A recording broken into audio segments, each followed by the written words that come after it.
The NBA is back. The Boston Celtics hang banner number 18 as they host the new-look Boston Celtics.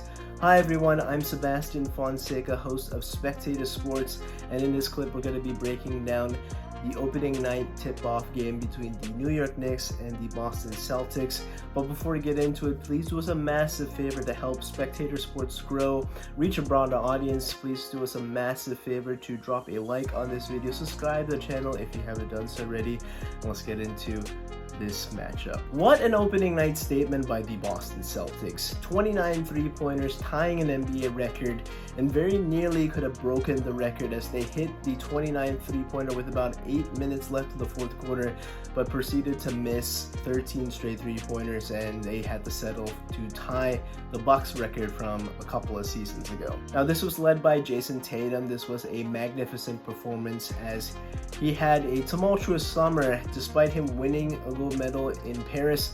There was a lot of chatter about how this may or may not be his team. He didn't win Finals MVP last year, and this was a good opening statement. Made 8 three-pointers, led the way with 37 points, and maybe this is a new Jason Tatum, showing that type of dog, that killer instinct that we haven't seen in quite some time. And overall, the Boston Celtics are a well-oiled machine. I mean, so many guys on this team can make a three-pointer at a consistent clip, and it is so hard when you have to guard the perimeter as the Knicks had to try to do against these Boston Celtics. Is this going to be a consistent thing throughout the season? No, but I think this was a really strong opening statement to say, hey, remember, we have this three ball that nobody else can really match, and we are the deepest team in the league. I mean, positions 1 through 15 are all capable of making three-pointers, let's just be honest.